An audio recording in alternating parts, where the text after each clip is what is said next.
Salut à tous. Aujourd'hui nous nous rendons à Tiasalé, où le député Assalé Tiemoko lance de graves accusations contre la Commission électorale indépendante, la CEI.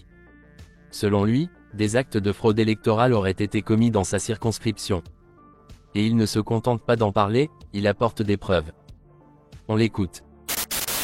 L'État central qui fait la fraude, ce sont des cadres de partis politiques qui n'ont pas de leadership, qui n'ont pas de sympathie auprès des populations, mais qui ont beaucoup d'argent et qui veulent devenir forcément maire ou député. C'est eux qui font cette fraude-là.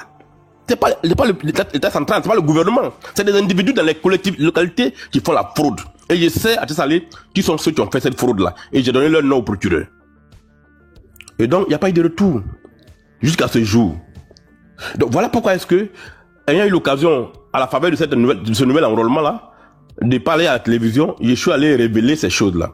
Ça fait 15 mois qu'un officier de police judiciaire a saisi la justice de son pays, dont il est collaborateur, pour que la justice ouvre ne serait-ce qu'une enquête de vérification. Si on vérifie que ce qu'il a dit n'est pas vrai, en ce moment-là, on classe le dossier. Et puis ceux que j'ai accusés peuvent me poursuivre. Mais on ne fait aucune vérification. Et puis, les personnes, quand on les convoque par le tribunal, ils ne viennent pas. Depuis 1 an. Mais c'est quoi ce pays-là? Où on est là?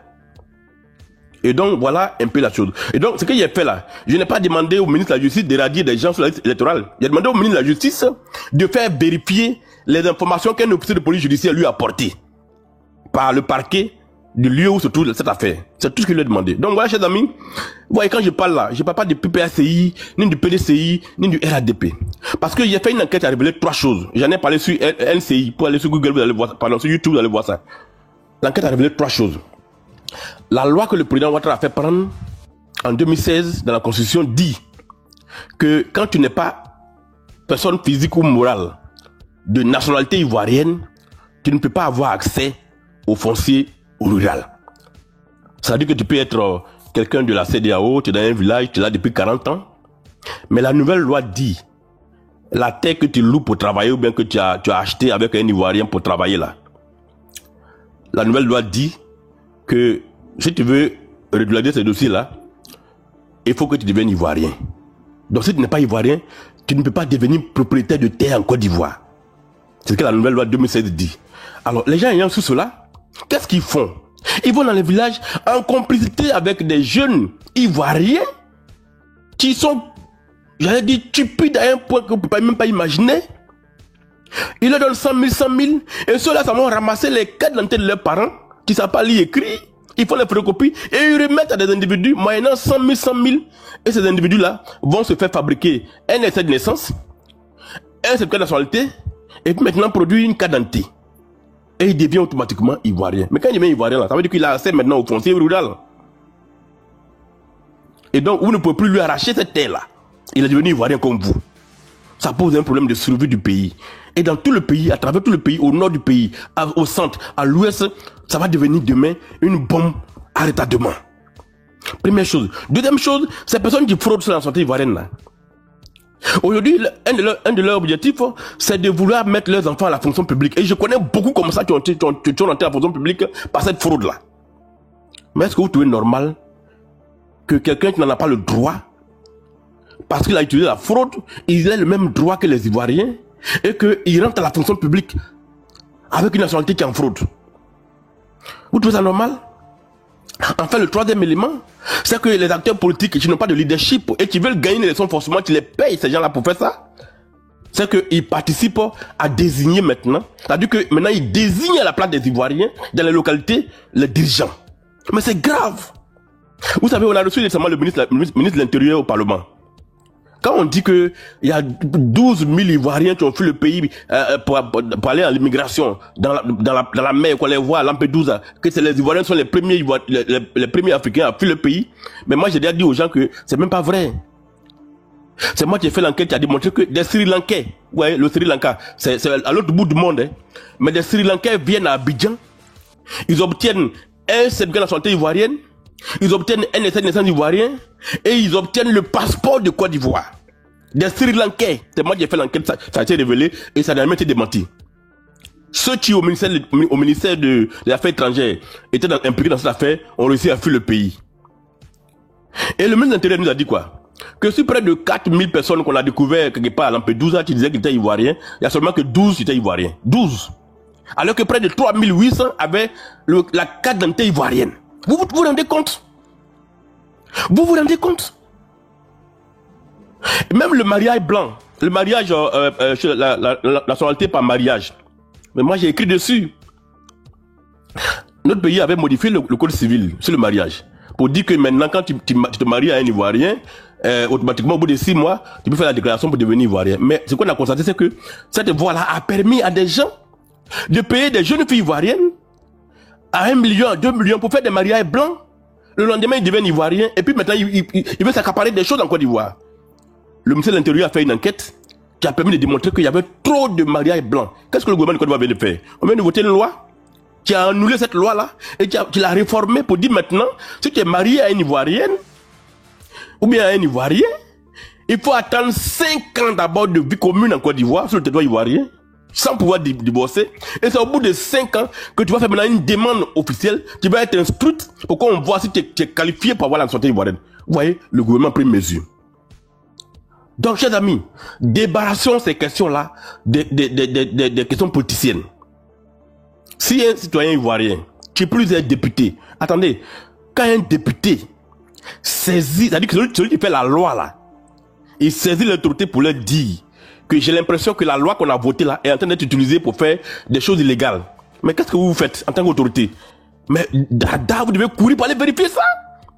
Un député, qui plus est maire, officier de police judiciaire, vous saisit, pendant 1 an, vous ne réagissez pas. Et les personnes ont continué de profiter de la société ivoirienne. Et je les vois en train de tenter de passer le concours de l'INPAS avec ces pièces-là. Vous trouvez ça normal? S'ils rentrent à l'INPAS là, avec cette fraude-là, ils vont devenir fonctionnaires en Côte d'Ivoire. Vous trouvez ça normal? Donc, débarrassons ces questions-là des questions. Enlevons ça dans la politique. Qui va être président en 2025? Qui va être ceci? Ça, c'est politique. Mais que sera la Côte d'Ivoire dans 10 ans, dans 15 ans, dans 20 ans, dans 30 ans? Voilà la question de fond. Et sur ces questions-là, on doit tous se réunir. Et donc, si moi je dis j'ai des preuves de fraude, c'est que j'ai des preuves de fraude. Je sais comment enquêter. Je suis investigateur. Je peux enquêter sur n'importe quoi en Côte d'Ivoire et je peux avoir des éléments. Donc, je vous dis, faisons attention. Si on est Ivoirien, on est RADP. Mais moi, je suis allé au nord du pays il y a 3 mois. Excusez-moi, monsieur le député, je peux vous poser une question? Non, j'arrive, j'ai fini, j'ai chuté. Je suis allé au nord du pays il y a 2 mois pour former des jeunes au nord du pays sur les questions de citoyenneté. Mais je n'ai pas vous dire, il y a des frères qui sont au nord là-bas qui sont inquiets. Ils sont inquiets parce qu'ils ont l'impression qu'eux-mêmes se retrouvent un peu à l'étroit. Tant les gens sont nombreux chez eux qui détiennent leur carte d'identité. Et qui sont en train de lutter maintenant les terres avec eux. Mais c'est des questions où on ne joue pas avec ça. Donc moi je pense que j'ai fait mon devoir de citoyen et mon devoir d'officier de police judiciaire d'attirer l'attention de la justice ivoirienne sur des questions, ce n'est pas dans ma commune. Si maintenant la justice ne veut pas réagir, si elle n'est même pas capable d'aller arrêter les gens, on les convoque à l'audience et elles ne viennent même pas pour se défendre et qu'on ne peut pas les arrêter, vous voulez que moi je fasse quoi? Moi je ne peux que dénoncer pour que ça devienne une affaire nationale. S'il n'avait pas dénoncé là, le ministre de la justice n'allait jamais réagir sur cette question. Mais même en réagissant, il ne nie pas ce que je l'ai saisi. Il me dit d'aller voir la CEI. Est-ce que moi je l'ai saisi pour la CEI? C'est pas de ça qu'il s'agit. Voilà, cher ami, ce que je veux dire. Donc vraiment, je tenais à faire ces précisions-là pour que, quand vous avez fait ce genre de débat-là, vous fassiez attention. Parler de Babo Laurent, c'est bien. Parler du président Ouattara, c'est bien. Parler du président Bédié, paix à son âme. Insultez-vous comme vous voulez, sur la politique policière, c'est bien. Mais sur les questions qui touchent à ce qui fait l'essence d'un pays, on ne joue pas avec ça. Tous les citoyens qui veulent avoir la santé ivoirienne ont le droit de l'avoir. Ils peuvent utiliser les voies légales pour l'avoir. S'ils remplissent les conditions, le président Ouattara va signer un décret, ils vont devenir ivoiriens. Mais tous ceux qui prennent des raccourcis pour avoir la santé ivoirienne, on doit être tous unis en Côte d'Ivoire pour dire ça là, ce n'est pas tolérable. Ce n'est pas acceptable. Donc quand un élu de la nation prend la parole là-dessus, on doit dire, attention, demandons aux autorités de faire la lumière. Si l'élu ment là, on saura ça.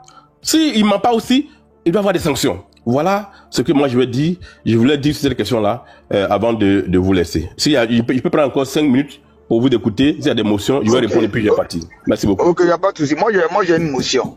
Parce que moi je veux savoir, vous avez mené des enquêtes. C'est les renseignements que vous avez pris ou bien vous avez les preuves palpables pour dire que ces gens-là ne sont pas des Ivoiriens, ils ont eu la carte d'identité de façon frauduleuse. Oui, mais cher ami, c'est pas des renseignements. Je parle de preuves.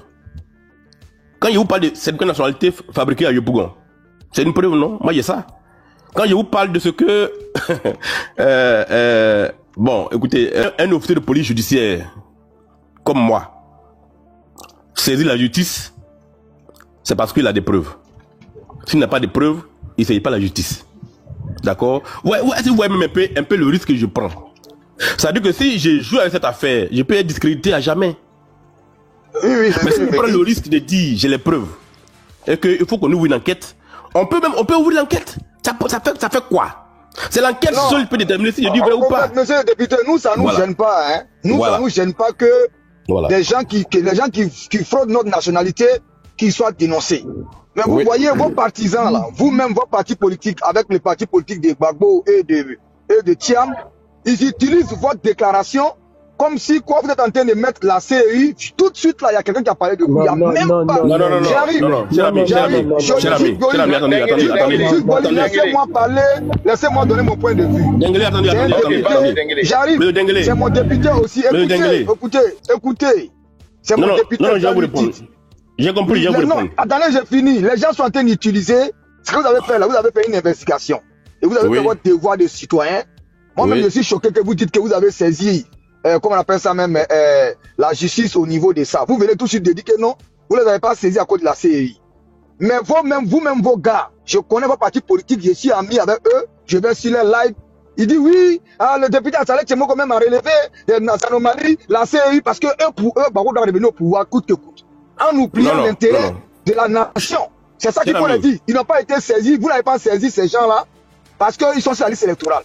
Il faut que vous clarifiez ça demain. Non, cher ami, attendez. Je vous écoute avec beaucoup de passion, beaucoup d'intérêt. Dengele, tu viens d'arriver, hein, mais il croit bien qu'il a parlé de ça. Monsieur Dengele, j'ai été très clair. Il y a fraude sur la liste électorale. Il y a les preuves. Ça, c'est un.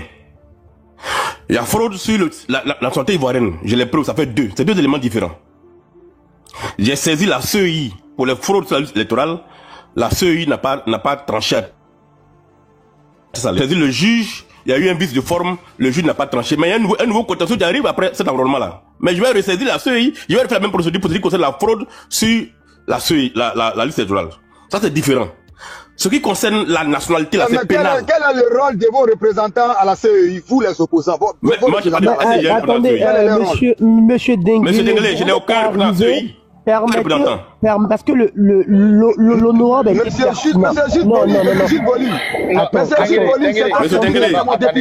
Dengele. Attendez.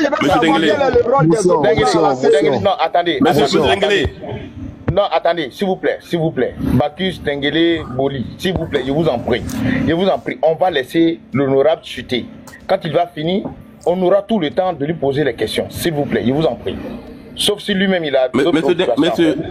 Voilà. Monsieur Dengele, il vient d'arriver, mais il a parlé de ça en fait. S'il te plaît. Monsieur Dengele, les questions que vous posez ne sont pas pertinentes. C'est pas une affaire d'opposant à la CEI. Non, je dis les représentants, quel est leur rôle là-bas? C'est pas une affaire d'opposant à la CEI. À Thiassalé, il n'y a pas d'opposant à la CEI. La CEI Thiassalé est contrôlée exclusivement par le RADP. D'accord? Et donc, c'est pas une affaire d'opposants. Même s'il y avait des opposants, c'est pas ça le problème. Le problème, il y a eu des fraudes. La CEI Thiassalé a refusé de trancher la question. Il n'a même pas tranché le dossier. Il a saisi le juge, il y a eu un vice de forme, le juge a rejeté. Mais ça, je dis rien, puisque la procédure revient encore en 2023, en 2024. Dans quelques jours, on va finir l'enrôlement. Et quand on va finir l'enrôlement, il va y avoir l'ouverture du contentieux sur la liste électorale. Je vais ressaisir les tribunaux, la CEI par rapport à cette affaire-là. Ça, c'est pas un problème. Ce dont je parle là, c'est la nationalité. Si le ministère de la Justice, depuis 1 an, avait réagi, on avait ouvert une enquête, est-ce que vous pensez qu'il serait venu sur la télévision pour parler de ça? Donc, vous ne pouvez pas reprocher aux gens d'exploiter ce que j'ai dit. Ça, c'est pas mon rôle. Moi, je suis dans le factuel. Quand j'ai parlé à la télévision, là, je n'ai pas accusé un parti politique, hein. Je n'ai pas accusé le RHDP, ni le RDN. Non, j'ai accusé personne. Je dis, j'ai les preuves que des gens ont fraudé. Je les poursuis depuis 1 an. Notre justice ne réagit pas. Point.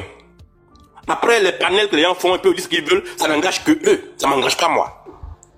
Voilà ce que je voulais vous dire là-dessus. Moi, je voudrais poser une question à Honorable. Ok, merci. Je voudrais poser une question. Attendez, Éléphant, soyez le modérateur. Éléphant, donnez la parole aux gens. Attendez, s'il vous plaît, je vous en prie. Calmez. On va passer la parole d'abord à grand frère Haïdé pour sa motion. Ensuite, on va continuer. Après, on va passer à Soumaworo. Non, je n'ai que 10 minutes. S'il veut poser des questions directement, il peut les questions directement. Mais l'émotion, je ne peux pas les prendre. Il y a des questions pour les directement. Denguele, on commence par Denguele, s'il vous plaît. Je vous en prie. Voilà, moi, ma question là, voilà, quand on arrive en retard, on est en retard. Et quand il y a un professeur, vous avez le droit de demander. Moi, je veux savoir. Monsieur Assalé Tiemoko, il est député. Lui, il fait les investigations, il trouve des anomalies et tout ça. Moi, mon problème là, fraude sur la nationalité là, ça existe partout, hein. Et que si lui l'a dénoncé, Dieu merci, c'est son travail. Il a dénoncé des trucs même autant, il y a au moins 15 ans, 20 ans de cela. Monsieur Assalé, moi je le connais en tant qu'investigateur il a fait même des gardes à vue pour ça, d'avoir dénoncé des choses. Ça, je le sais.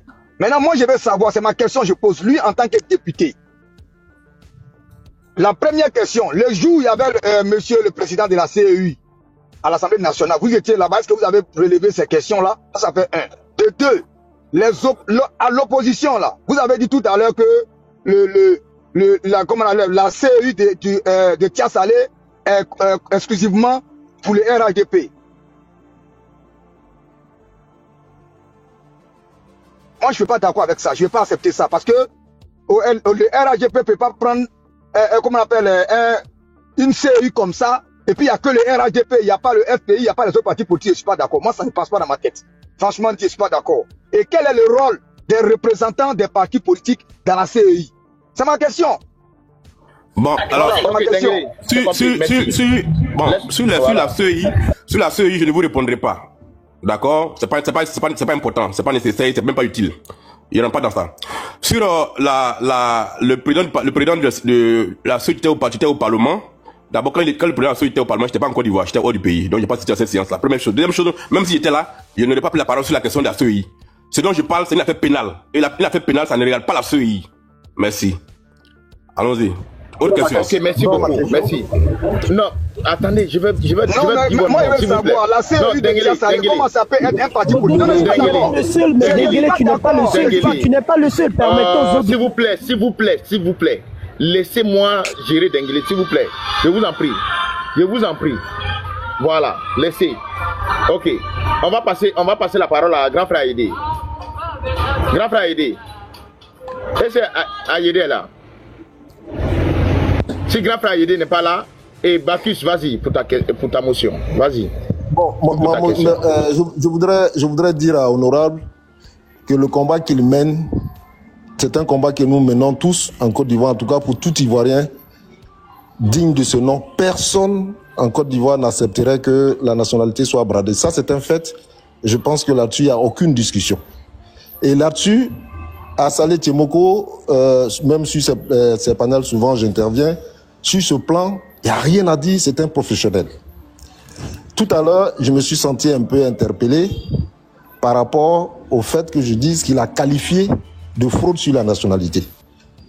Et je me réjouis également sur le fait qu'il est au moins, enfin moi je ne sais pas s'il avait déjà dit que c'est 18 personnes qui ont fait la fraude sur la nationalité. Ça, je ne savais pas. Et c'est pour ça qu'il a deux casquettes. Il ne faut pas qu'il oublie désormais quand il parle aux Ivoiriens qu'il a deux casquettes. Il a la casquette de l'homme politique et il a la casquette du journaliste que nous apprécions. Donc, vu les circonstances... Oui.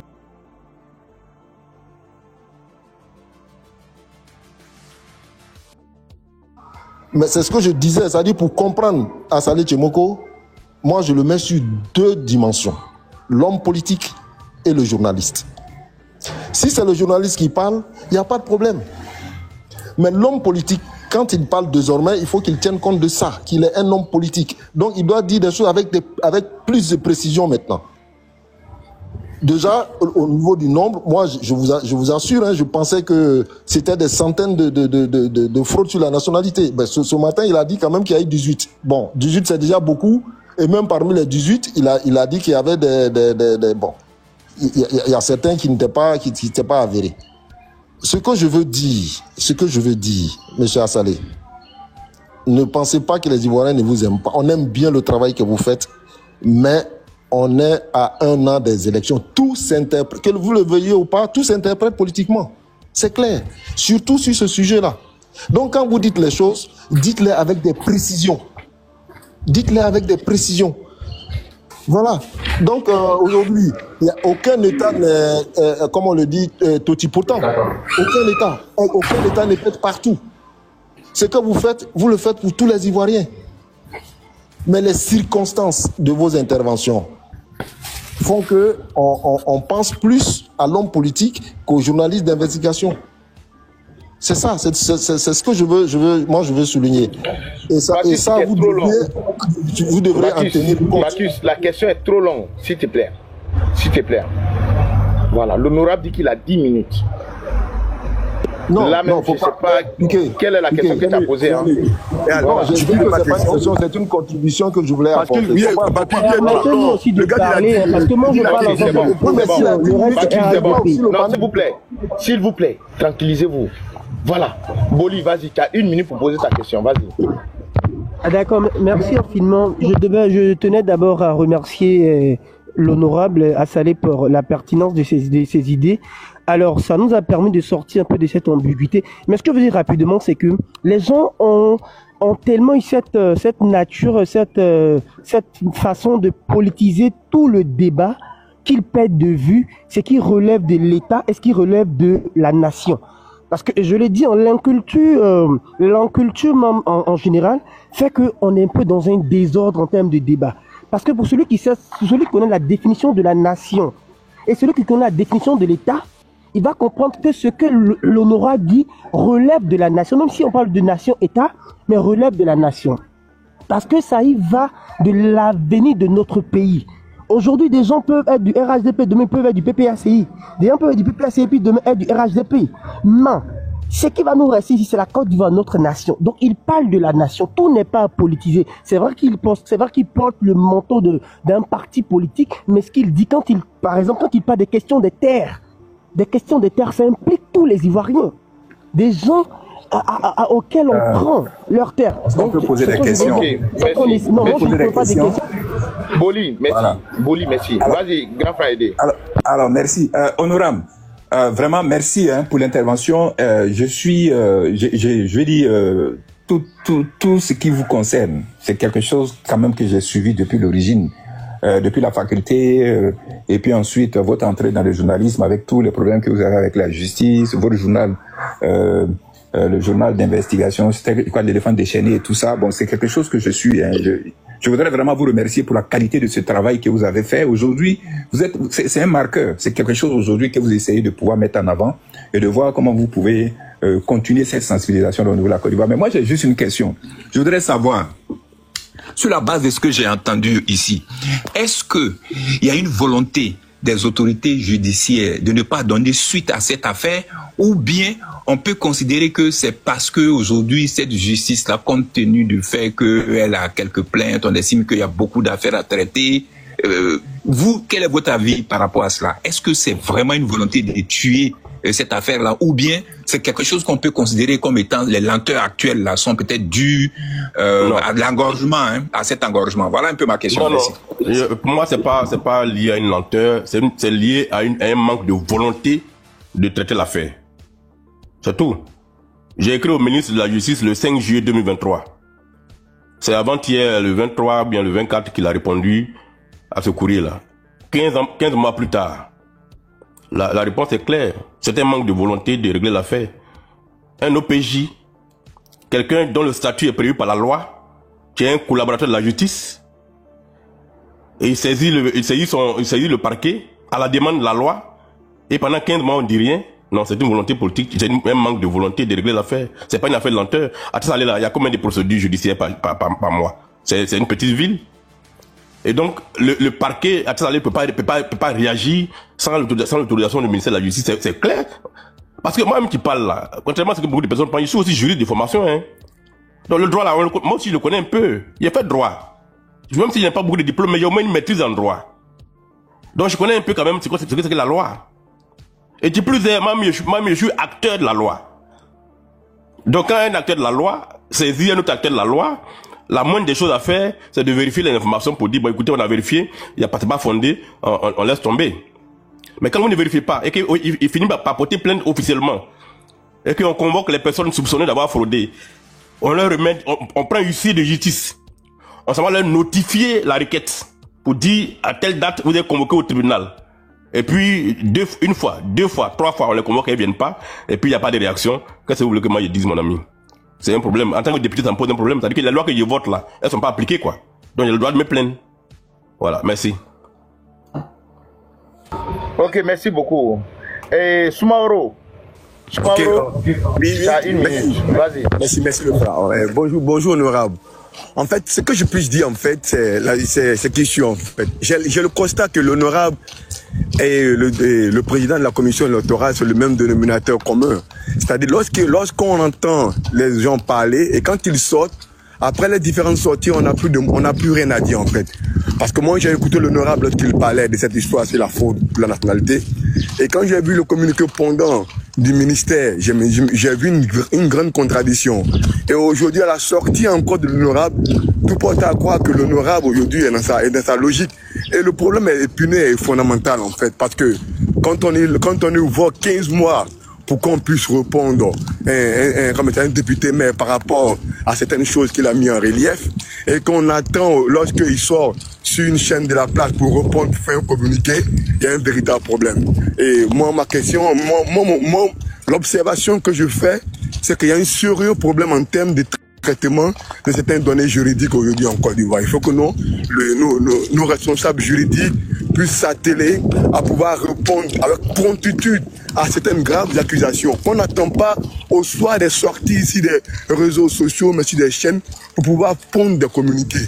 Parce que le communiqué de monsieur le ministre porte à croire que, et la sortie aujourd'hui de monsieur l'honorable sur votre plateforme porte à croire qu'aujourd'hui, que si quelqu'un dit vrai, c'est l'honorable qui dit vrai. Moi, je suis un partisan du RHDP et le problème de la fraude de la nationalité est vraiment crucial. On a vu le cas au plateau où on constate que bon nombre d'électeurs viennent d'autres zones qui ne vivent pas au plateau et que c'est des problèmes que l'honorable a toujours mis en relief sans que pour autant on apporte des véritables solutions. Sortons de la politique, cherchons, j'ai fini par dire ça, sortons de la politique et cherchons à apporter des solutions cruciales aux problèmes fondamentaux qui minent notre jeune nation. Parce que la Côte d'Ivoire, vu le travail du chef de l'État, on ne mérite pas ça en fait. Je vous remercie. Alors, chef Mauro, alors, je vais mettre un peu de... Ouais, moi j'aime les gens qui sont objectifs. On peut être RADP, on peut être PPACI, on peut être PDCI, et puis on peut être objectif. Tout à l'heure, quand je parlais, j'ai dit que de tous les présidents qui sont passés en Côte d'Ivoire, le seul qui a signé, qui a donné le moins de décrets de naturalisation en Côte d'Ivoire, c'est le président Ouattara. Je l'ai dit. Et personne en Côte d'Ivoire ne peut contester cette phase. C'est le fruit d'une investigation. Et j'ai les documents de la tête. Le seul qui a signé le moins de décrets de naturalisation en Côte d'Ivoire, c'est le président Ouattara. Les conditions qu'il a mises pour qu'on ait la nationalité sont tellement dures que les gens ne peuvent même pas avoir ça. Et donc, derrière, ils sont dans la fraude. Donc, regardez le plateau par exemple. Vous voyez, le président Ouattara a pris une ordonnance en 2020 pour modifier le code électoral. Mais cette ordonnance a une histoire, hein. Cette ordonnance parle de la grande enquête que j'ai faite sur le plateau, sur la transhumance électorale. C'est moi qui ai fait l'enquête sur le plateau, qui a révélé que le plateau avait 8706 habitants, mais avait 73 000 personnes inscrites sur la liste électorale. Et quand je l'ai dit, je ne l'ai pas affirmé comme ça, j'ai donné les preuves.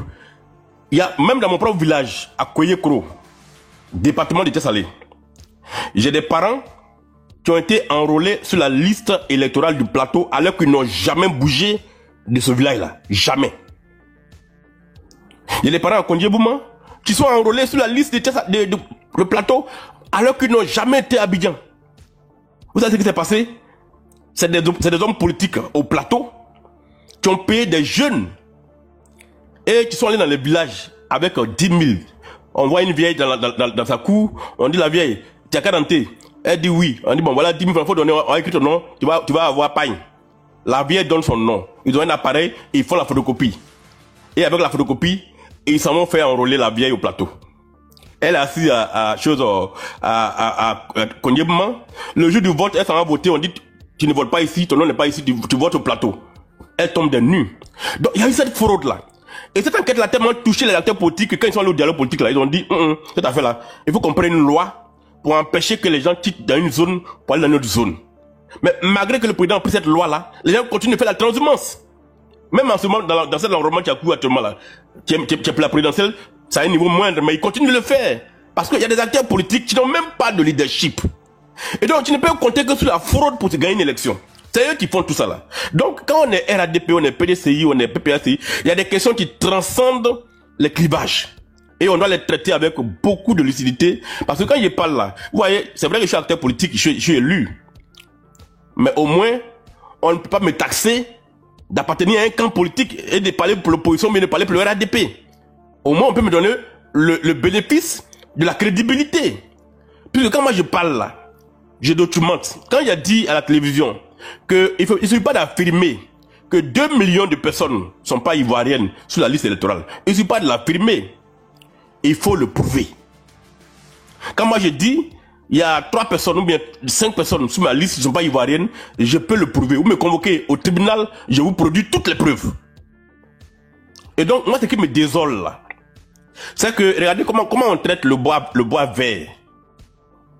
Député, maire, c'est un bois vert. Ça veut dire qu'il n'est pas un citoyen lambda.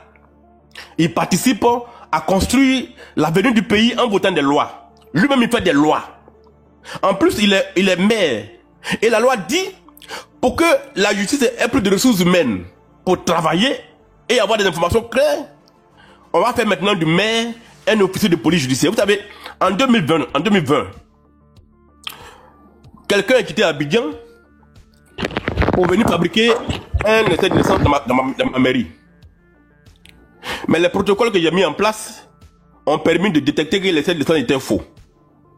Et mes services m'ont informé, je n'étais même pas là, mes services m'ont informé et j'ai appelé le commissaire pour le faire arrêter. J'ai fait arrêter, c'est un grand monsieur, hein, un homme d'une cinquantaine d'années, qui a quitté Abidjan pour venir faire un essai de naissance à la mairie de Tessalé. Mais les protocoles que j'ai mis en place, on l'a détecté et on l'a pris. Et je l'ai fait arrêter, je l'ai fait mettre au violon à Tessalé. Quelqu'un à Abidjan a appelé le commissaire de Tessalé pour qu'on relâche le monsieur. Mais j'ai dit pas question. J'ai dit pas question. Même si c'est le chef, le président de la République, je ne suis pas d'accord.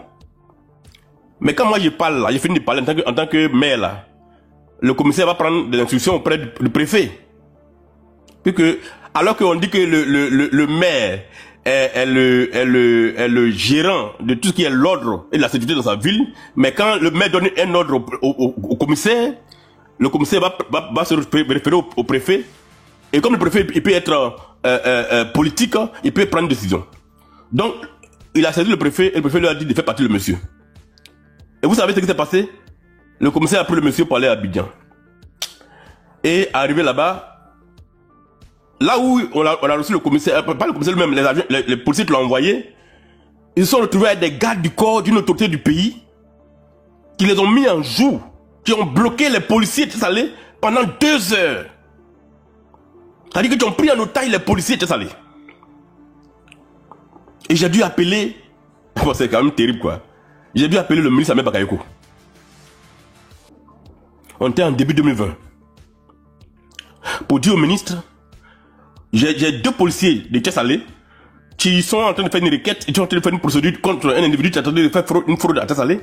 Et voilà les gardes du corps de telle autorité qui l'ont mis en joue et ils les détiennent dans une maison. C'est le ministre de l'Intérieur qui a pris d'autres policiers pour aller faire libérer les 2 autres policiers. Et on a dit, l'affaire va aller sur le procureur va ouvrir une enquête. L'affaire n'allait nulle part. Elle est restée comme ça. Et le gars n'a pas été jugé, il n'a pas été emprisonné, c'est resté comme ça. Chers amis, faisons attention. On peut aimer le président Ouattara, il peut avoir des bonnes idées, il développe le pays. Moi, je suis le premier à le dire, qu'il travaille. Mais le président Ouattara, là, son mandat va finir un jour. Il va quitter le pouvoir un jour. Même s'il est remplacé par une personne du RADP. Mais tout ce qui commence a une fin.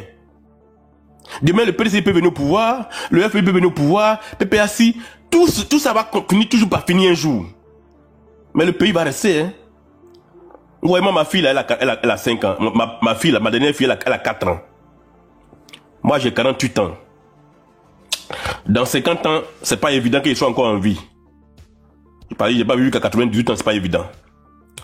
Mais dans 50 ans, ma fille qui a 4 ans, là, elle sera encore en vie. Elle aura 54 ans. Dans quel pays je vais la laisser quand il est parti d'ici? Est-ce qu'elle sera protégée? Est-ce que si elle a raison, la justice va lui donner sa raison? Est-ce que quelqu'un, parce qu'il a un pouvoir d'État, ne viendra pas la chasser de sa maison? C'est les questions, c'est dans le questions que chacun de nous doit se poser. Que de faire les débats partisans. Soumaro, je voudrais te remercier pour ton objectivité. Les questions de nationalité transcendent les clivages politiques. Moi, je sais, aujourd'hui, que le gouvernement de Côte d'Ivoire, puisque le président Ouattara, tout ça de très près, a pris des mesures avec l'ONESI qui permettent aujourd'hui de détecter tous ceux qui ont eu la carte d'identité ivoirienne par fraude. Et je peux vous dire, c'est chaque jour que l'ONESI envoie des gens devant le parquet d'Abidjan. Mais c'est des choses sur lesquelles on ne communique pas. Un tas sérieux, on ne communique pas dessus. Pour ne pas que des acteurs politiques prennent à faire leur politique. Mais quand un citoyen découvre ça, et qu'il voit que l'autorité doit agir, n'agit pas, le citoyen a le droit de dénoncer l'autorité. Ça est dans la loi. Ça est dans la loi. Vous voyez. Et donc, moi, c'est ce que j'ai fait. J'estime avoir fait mon devoir. On a même eu qu'à payer des avocats pour dire, faites connaître la vérité. Pour que, à partir de Tessalé, il y ait une sorte de prise de conscience nationale qu'on ne joue pas. Tout à l'heure, j'ai écouté quelqu'un, quand c'est Denguele qui disait que dans tous les pays, on fraude. Mais, on ne raisonne pas comme ça. Donc, si dans tous les pays, on fraude, nous, on doit pouvoir laisser les gens faire ce qu'ils veulent dans notre pays. Non. Est-ce qu'un Ivoirien peut aller faire la fraude sans santé dans un pays, et puis on vont le laisser? Donc, moi, je pense que c'est une question tellement profonde qu'on doit la débarrasser de toute conduite. C'est vrai que je suis un acteur politique, mais quand je parle là, je ne parle pas pour avoir des voix, ni pour me faire aimer. Quand je parle, je dis j'ai la preuve. Dès l'instant où je dis j'ai la preuve, c'est pas politique. Mais si j'affirme et que je n'ai pas de preuves, ça devient politique. Voilà la précision que je voulais faire. Encore merci Soumaoro pour votre intervention. Merci beaucoup. Une dernière personne et puis je vais partir. Voilà. Il reste deux personnes encore. Il y a Grand Frère de Relon et puis Dos. S'il vous plaît, vous posez votre question et puis on va laisser l'honorable partir. Moi ma question, l'honorable, bonjour. J'ai pris vos différentes informations, ce que vous nous donnez, c'est tellement pertinent et puis c'est pour l'intérêt de la nation, je pense. Mais à quelque part, Denguele a posé une question et en ce moment, je suis venu sur le live. Oui. Quel est le rôle de ces représentations des partis politiques à la CEI? Parce que je ne sais pas s'ils sont représentés à la CEI centrale ou ils sont décentralisés, où se trouve la représentation de la CEI. Parce que vous menez un rôle, vous faites des investigations, vous partez chercher vraiment pour savoir vraiment est-ce que cette organisation fonctionne normalement pour l'intérêt de la nation. Mais quelle est leur présence là-bas? Qu'est-ce qu'ils font? Et puis ils n'arrivent pas vraiment à diagnostiquer ou à voir les failles qui sont à la CEI. Et c'est vous qui arrivez à toujours vraiment nous faire découvrir ces failles qui sont au sein de la CEI. C'est là ma question. Quel est leur rôle vraiment? Merci beaucoup. C'est une question tellement pertinente que je vais prendre 2 minutes pour y répondre correctement. Vous savez, sur la question de la CEI, je vais vous donner ma conviction profonde. Le problème, ce n'est pas la CEI centrale. Le problème, ce sont les CEI locales. Et c'est les acteurs politiques qui l'ont voulu ainsi. Quand eux, ils parlent, quand les acteurs politiques parlent de réformer la CEI là, ils veulent avoir, pour l'opposition, 50%, et pour le parti au pouvoir, 50%. Voilà dans l'esprit ce qu'ils appellent les réformes.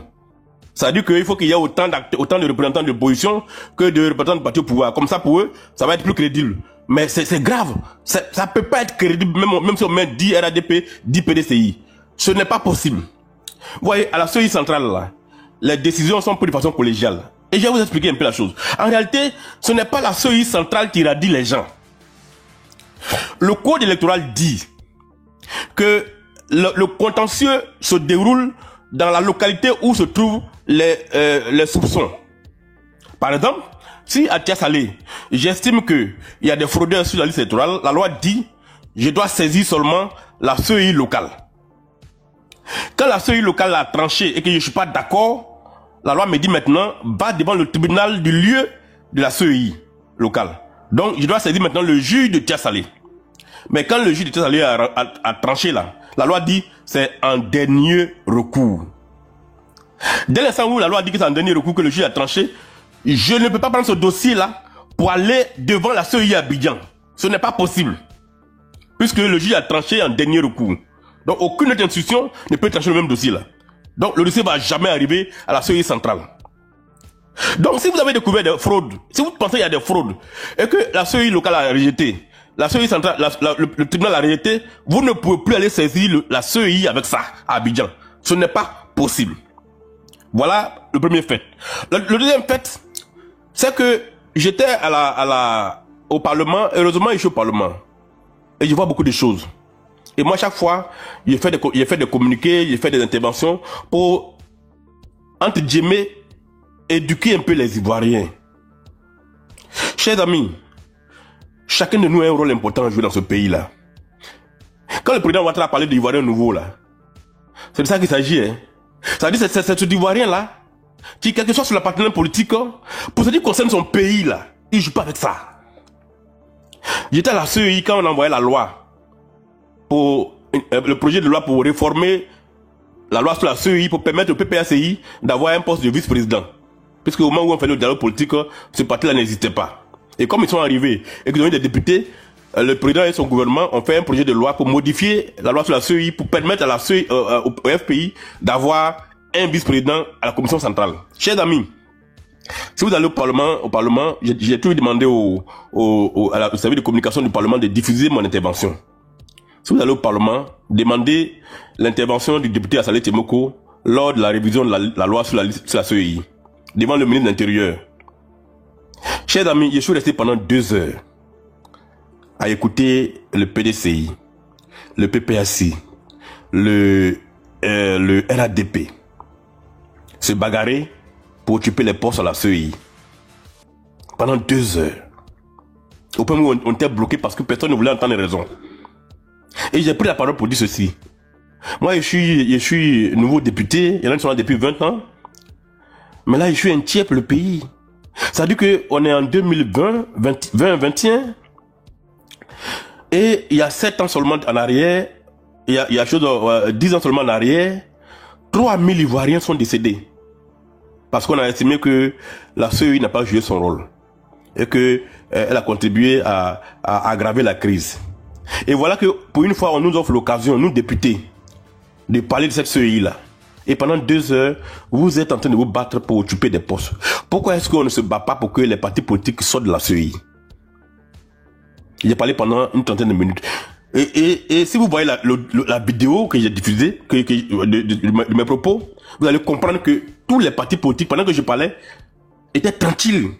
Parce que j'avais mis le doigt sur quelque chose qui, si elle arrivait aux Ivoiriens, si on diffuse la vidéo de ce qui s'est passé au Parlement là-bas, ce jour-là, mais nous tous, on va être derrière les partis politiques. Mais cette loi-là, moi je ne suis qu'un seul député. Ça est arrivé en plénière, ça a été voté. Et le PPACI a occupé un poste à la CEI centrale. Mais le problème c'est quoi? C'est que quand on a fini la CEI centrale là, on arrive à la CEI locale.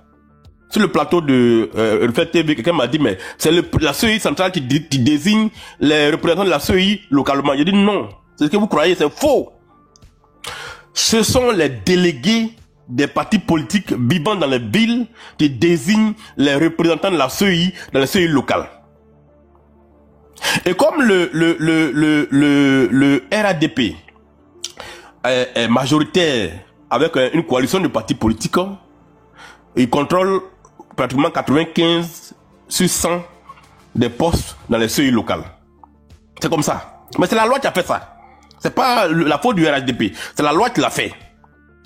Et donc, tant que la loi n'a pas été réformée, cette CEI là, localement là, elle va être occupée toujours à 95% par le RHDP. C'est la loi. C'est le jeu de la majorité. Mais en fait, le problème c'est quoi? Prenez par exemple la caisse allée qui est mon cas par exemple. Ouais, moi j'ai écrit auprès de la CEI, hein. Il a fait des propositions sur la CEI, la réforme de la CEI. Quand on a fini le premier tour des élections municipales, d'abord au premier tour, c'est le délégué RADP, candidat à la mairie, qui a désigné le président de la CEI. Et comme son majoritaire, il a été élu président de la CEI.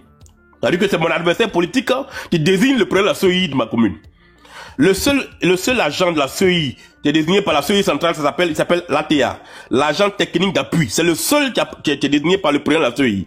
En dehors de ça, tous les autres, c'est des acteurs politiques. Et donc, c'est mon adversaire qui désigne un de ses collaborateurs qui devient le président de la CEI. Regardez, moi en tant que candidat indépendant, je n'ai aucun représentant à la CEI. Comment je peux vérifier que ce qui se passe à la CEI est crédible? Je n'ai aucun moyen. Et donc, il désigne son gars et ils finissent par perdre l'élection. Ils ont perdu l'élection parce qu'il n'y a eu aucune fraude. Il ne s'est rien passé ici. Mais ils s'en vont à Abidjan et ils font annuler l'élection. Donc, ils ont une seconde chance. Et cette fois-ci, entre deux élections, on renouvelle les bureaux des CEI locales. C'est ce que la loi dit. Quand on finit l'élection, avant la prochaine élection, les partis politiques ont le droit de renouveler leurs représentants. Ou bien ils les conservent. Donc entre les deux tours, la CEI centrale a écrit aux partis politiques à Thiassalé pour dire, bon, on va faire la nouvelle élection, le deuxième tour, vous avez le droit de renouveler vos représentants. Et voyez ce que le délégué RADP va faire à Thiassalé ici. C'est son directeur de campagne. C'est-à-dire celui avec qui on a fait la campagne sur le terrain pendant le premier tour là. C'est lui maintenant qui a été désigné maintenant président de la CEI Thiassalé. Le directeur de campagne de mon adversaire. Il devient le président de la CEI à Thiassalé au deuxième tour. Cher ami, vous-même mettez-vous à ma place. Quelle confiance je peux avoir dans le processus électoral qui va se dérouler si mon adversaire a désigné son directeur de campagne pour être le président de la CEI locale? Et donc, qu'est-ce que j'ai fait? J'ai écrit à la CEI centrale pour leur dire, je n'ai aucune confiance en cette CEI-là. Le jour du vote là, je veux que madame la vice-présidente en charge de la Niamey-Tiassa vienne à Thiassalé et qu'elle reste ici. Mais c'est eux qui ont fait la différence. Sinon, j'allais perdre les élections. C'est parce que la CEI centrale a envoyé deux représentants. Le vice-président Sourou, qui représente le chef de l'État, et le vice-président madame Porké Salimata. C'est eux qui sont venus à Thiassalé ici, qui en quelque sorte ont pris la relève. Sinon, il y a vous ce qui s'est passé. Le président de la CEI, d'accord, directeur de campagne de mon adversaire, a remis 2000 cartes d'électeurs à des gens qui ne vivent pas à Thiassalé pour venir voter ici. 2000 cartes d'électeurs. Quand je le dis, il affirme. Les preuves sont là. J'ai permis à la police et à la gendarmerie de Thiassalé de faire arrêter 17 personnes qu'on a prises dans les bureaux de vote en train de voter avec les cartes d'électeurs qui ne leur appartiennent pas, en complicité avec les présidents des bureaux de vote qui ont été désignés par mes adversaires. On les a pris la main dans le sac, on les a mis au violon. 17 personnes, à la police et à la gendarmerie. Mais, est-ce qu'il y a eu un procès pour ça? Il n'y a pas eu de procès, hein? Ils ont été libérés. J'ai toutes les auditions de ces personnes-là, qui ont reconnu les faits. Là également, il y a fait une procédure judiciaire qui est encore pendante. Donc, chez la Mindos, tel que la CEI est configurée là, les CEI locales, sont le problème. Toute la fraude aux élections, c'est les CEI locales. C'est pas la CEI centrale. Parce que la CEI centrale n'agit que sur les résultats qui sont communiqués par les CEI locales et départementales et régionales. Donc, ce qui arrive à la CEI centrale, c'est le fruit du travail des acteurs politiques sur le terrain. Et donc, moi, la réforme que je propose là, elle est très simple. Et d'ailleurs, elle est légale. Comme personne n'a confiance en ces acteurs-là, ce qu'on peut faire, ouais, les coups d'assises là, quand on juge les gens qui ont commis des crimes là, c'est pas le juge qui tranche, hein. Le juge lui, il préside les débats, mais quand on a fini le débat là, C'est 12 Ivoiriens choisis comme ça dans l'administration, par tirage au sort. C'est les 12 là qui forment le jury. Et qui vont aller siéger, qui vont trancher le procès. Et c'est eux qui vont dire si la personne est coupable ou pas. Ils sont 12. Est-ce que vous avez une fois entendu quelqu'un dans ce pays-là remettre en cause la crédibilité des 12 Ivoiriens qui ont dit que cette personne est coupable, elle a 20 ans? Personne. Mais la même chose peut être faite au niveau de la CEI locale. C'est-à-dire qu'on peut dire, parce que ceux qu'on met dans les bureaux de vote là, c'est des fonctionnaires. C'est le préfet du département qui dresse la liste de tous les fonctionnaires qui sont dans le département. Et cette liste là, elle est communiquée à la CEI locale. Et c'est la CEI locale maintenant qui regarde dans cette liste là et épuise des gens pour aller dans les bureaux de vote. Voilà comment ça fonctionne. Et donc pour diriger la CEI, on peut faire pareil. Par exemple, pour les élections présidentielles qui arrivent en 2025, on peut dire, attention, bon, monsieur le préfet, produisez la liste de tous les fonctionnaires de Tia-Salé, par exemple. Et toute cette liste-là, on fait des petites fiches par personne. S'ils sont 300 fonctionnaires, on met les 300 fonctionnaires, leur nom dans un panier. Le RADP est là, le PDCI est là, PPACI est là, tous les acteurs politiques sont là, les chefs du village sont là, les communautés sont là, toute la société est là, dans une salle. Et puis on dit, bon, on a besoin de 15 personnes dans la CEI, 3 vice-présidents, un président, des secrétaires, tout ça. Bon, la première personne qu'on va tirer, elle est le président de la CEI. La deuxième personne, elle est vice-présidente. La troisième personne, elle est vice-présidente. La quatrième, ainsi de suite jusqu'à ce qu'on boucle. Et puis maintenant, on leur donne leur feuille de route. Vous êtes des fonctionnaires, vous avez un numéro de matricule. Vous allez partir devant maintenant le juge pour prêter serment. Votre mission là, c'est de faire en sorte que l'élection qui va se tenir là, elle soit la plus propre possible. Si vous commettez des fautes, votre matricule va être révoqué et vous allez partir en prison. Chers amis, même si celui qu'on a tiré au sol là est PDCI, elle est PPACI, elle est tout cela, à partir du moment où c'est un tirage au sort qui lui a permis d'être là, et que c'est pas quelqu'un qui l'a désigné là, les autres qui ont été tirés au sort aussi là ont le pouvoir de le contrôler. Et ça peut ramener la confiance. Ça là, ça ne va pas coûter milliards à notre pays, ça ne coûtera même pas 10 francs. Et donc, à la CEI centrale, il y a un équilibre, puisque tout est collégial. Mais dans les CEI locales, il n'y a aucun équilibre. Un candidat, la preuve même, la nouvelle CEI qui a été mise en place ici là, c'est mon adversaire, qui sera peut-être candidat au municipal, au législatif, qui a désigné son chargé de communication, qui est devenu maintenant le président de la CEI Tia-Salé.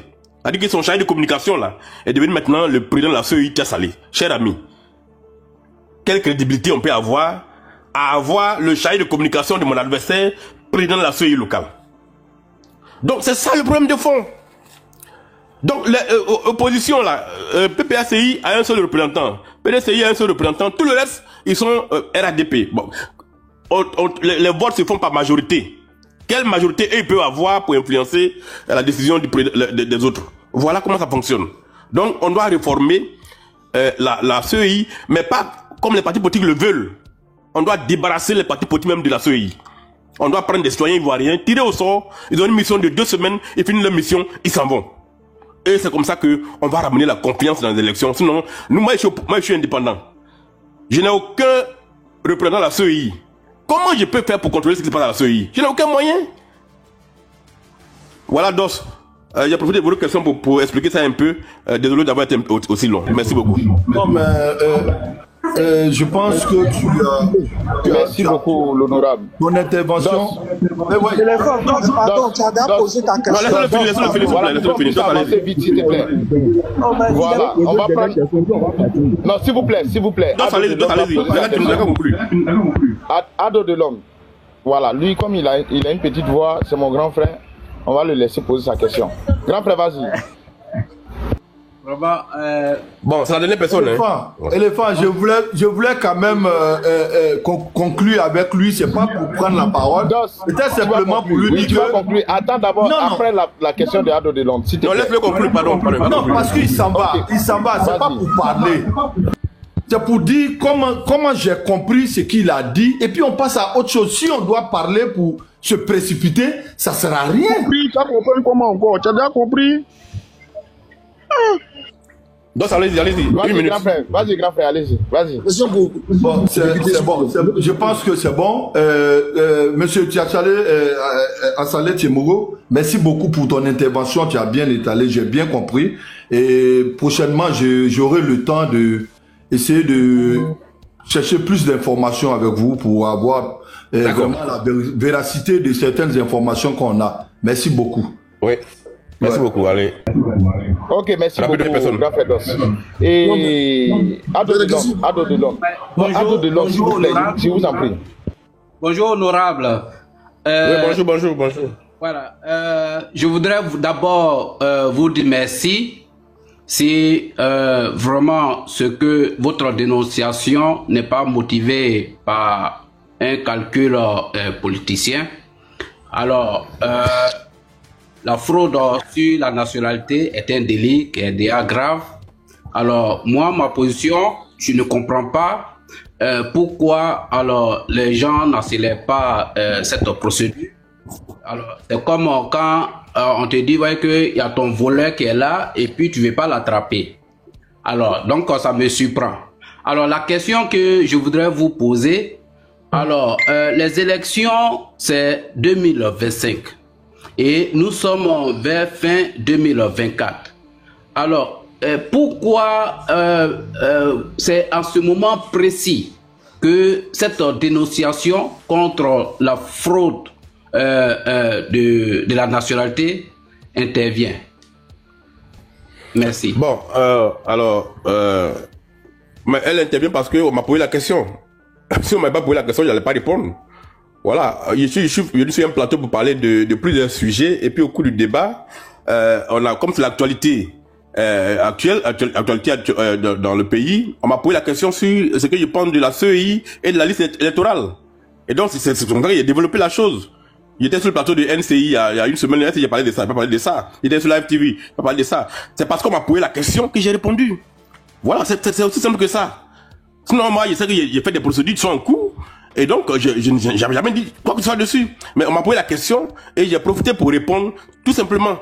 Voilà, c'est pas un truc calculé que je suis allé faire. C'est une question qui a été posée et j'ai développé la question en donnant des éléments pour rendre ma réponse crédible. C'est tout ce que j'ai fait. Voilà. Ok, merci beaucoup. Je sais pas si l'honorable peut... Je sais pas s'il peut attendre. Je sais pas s'il peut attendre. Non, je peux pas attendre. Je vais vous accorder 5 minutes et puis je parle. La dernière fois. Ok, vas-y. Merci beaucoup, l'honorable. Ouais. Au fait, moi, monsieur Assalé Tiemogo, c'est ma question, elle va venir après une brève histoire de 2 minutes. Au fait, moi, je me suis rendu dans mon village vers Bondoukou. Je suis de Yakassé à Bron. Moi, je suis un Abron. Et je me suis rendu compte, effectivement, de ce que vous avez dit. Depuis un certain moment, on a un afflux massif de population venant du Mali et du Burkina dans notre village. Et ces personnes-là s'adoptent à la fraude massive des pièces d'identité. C'est-à-dire, ils voient des parents, ils leur donnent 100 000, 200 000. Et ces gens-là leur donnent la photocopie de leurs pièces. Et avec ça, ils vont s'établir des extraits de naissance et tout ça. Moi, mon cousin, il a voulu se plaindre. C'est devenu un tollé dans le village. Et on a dit, on nous a même dit, vous, votre famille, le premier étranger même à être rentré dans le village là, c'est votre grand-père qui l'a envoyé. Parce que mon grand-père, il avait un chauffeur burkinabé à l'époque, à qui, à un moment donné, qui était devenu son manœuvre. Bon. Aujourd'hui, nous qui connaissons ces différents cas, dans nos villages, des personnes qui fraudent et tout ça, à qui nous devons nous adresser en premier? Et comment faire nous notre procédure pour pouvoir interpeller ces gens-là? Parce que moi, j'ai dit à mon cousin, c'est lui le secrétaire du village. Vous savez, dans les villages, il y a ce qu'on appelle les secrétaires, c'est lui. Je lui ai dit, mais quand ça s'est présenté, tu aurais dû dénoncer. Mais il a dit, mais je vais aller dénoncer à qui? Bon, j'ai pas pu lui répondre. Voilà. J'aimerais que vous puissiez nous dire comment faire ces procédures-là et à qui nous adresser. C'est ça ma question. Alors, c'est une affaire qui est tellement compliquée à traiter. C'est-à-dire que vous ne pouvez pas saisir le tribunal sous simple soupçon. Il faut des indices. Il faut avoir la preuve que la personne s'est fait délivrer une carte d'identité ivoirienne. Il faut avoir la preuve qu'il a fait à partir d'un certificat de nationalité d'un Ivoirien. Il faut avoir la preuve qu'il est dans le village, ça fait pas plus de 3 mois qu'il est devenu Ivoirien. Il faut avoir ces éléments-là. Et donc il faut avoir quelque chose de probant avant d'aller saisir En principe, quand on saisit le procureur de la République de n'importe quelle situation, il a l'obligation d'ouvrir une investigation. C'est ce que la loi dit. Il a l'obligation d'ouvrir une investigation sur toute saisine qu'il recevrait de la part d'un citoyen ivoirien. C'est une question précise. La loi dit qu'il doit investiguer, et s'il n'y a pas d'éléments suffisants, il classe l'affaire sans suite.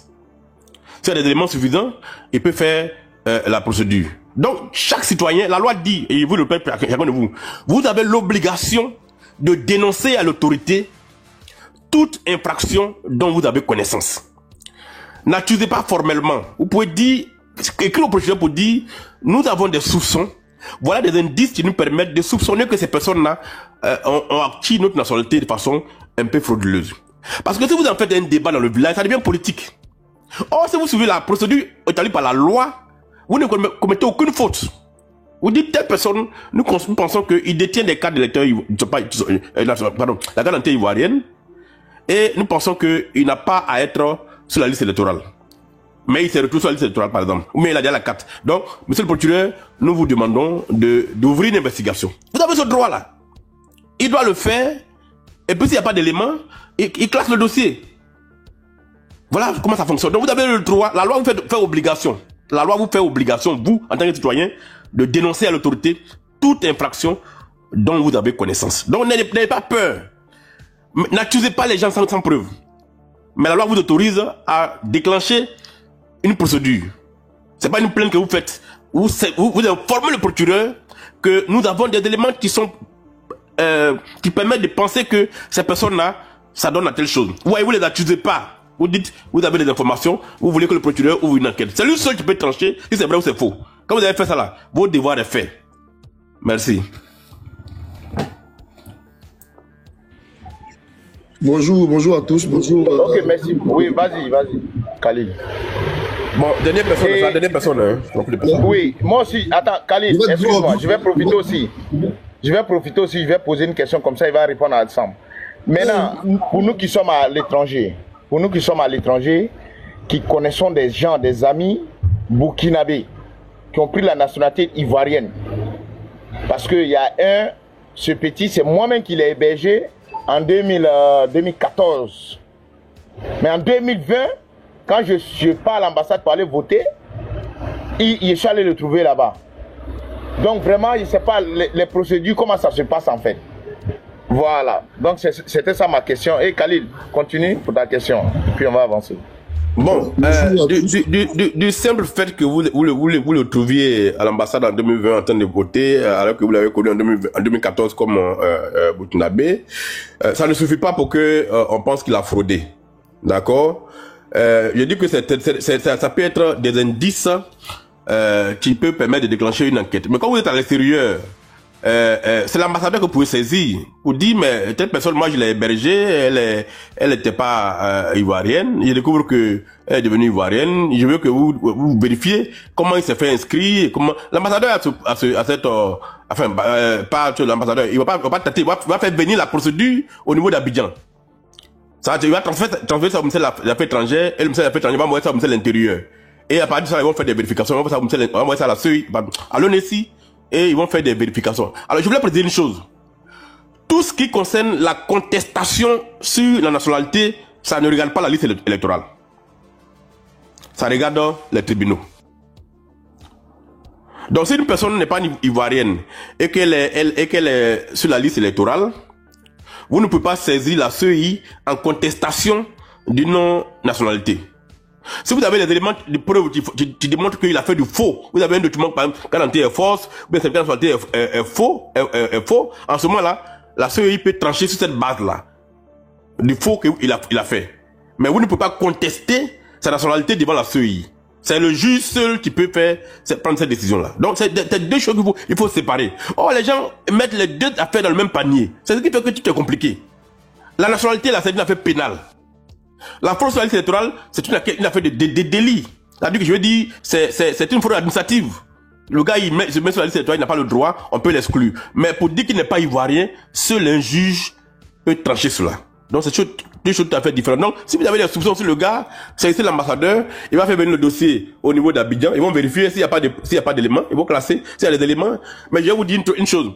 Récemment, il y a un de ces gens, un de ces individus-là, qui avait réussi à se faire un passeport, et il est venu en Côte d'Ivoire pour se marier avec une Ivoirienne. Et il a demandé les essais de naissance. Et l'officier de police judiciaire qui est à la mairie, le maire et les adjoints sont des officiers de police judiciaire, a trouvé qu'il y avait des anomalies sur l'extrait. Et donc, pour avoir le cas, parce que maintenant, notre gouvernement a mis en place un logiciel qui fait que les maires ne peuvent pas contrôler les essais comme ça. À Thiès-Salé, par exemple, si on doit faire un essai de naissance actuellement, parce que le logiciel est déjà dans ma commune, c'est pas encore généralisé, hein, mais comme moi j'ai fait des enquêtes sur ces questions-là, donc chez moi ils ont installé. L'ONESI va déployer ça dans tout le pays, mais pour le moment il faut des moyens, il faut tellement beaucoup d'argent. Mais chez moi c'est déjà installé.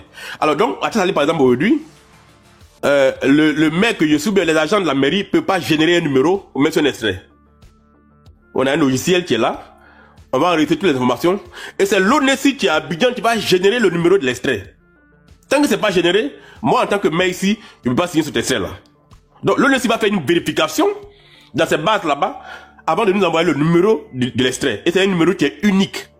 Ça permet aujourd'hui de filtrer les essais. Parce que le problème c'est que les Ivoiriens et les non-Ivoiriens ont le même registre de déclaration de naissance. Dans beaucoup de pays, au Burkina, au Mali, au Sénégal, non pas au Bénin, les essais de naissance, pardon, le registre de naissance, il y a pour les étrangers, et puis il y a pour les nationaux à part. En Côte d'Ivoire, on déclare à la fois les Ivoiriens et les non-Ivoiriens dans le même registre.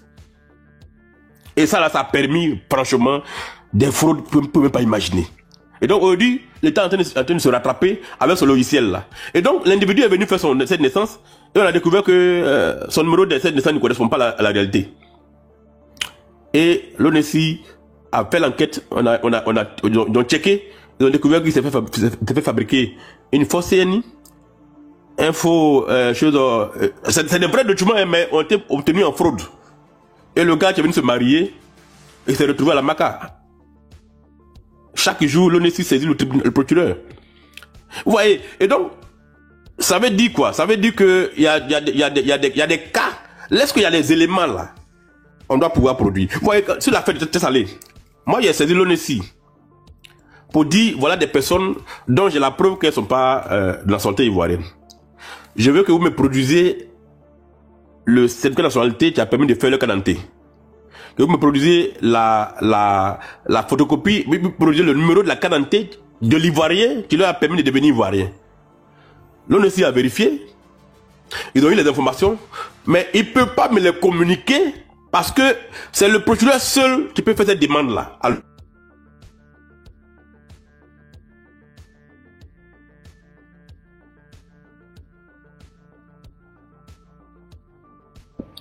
L'honorable, on t'entend plus là. On t'entend plus. Je ne sais pas si... La famille, s'il vous plaît, on continue à tapoter, s'il vous plaît. Voilà, on continue à tapoter. Il a dû recevoir un appel. Voilà, il a dû recevoir un appel. On continue à tapoter, s'il vous plaît. Voilà, s'il vous plaît, je vous en prie. Voilà, c'est un appel reçu. Pour rappel, la commission électorale indépendante avait déjà été critiquée par plusieurs acteurs politiques pour son manque de transparence. Cependant, cette fois, les accusations sont accompagnées de preuves matérielles.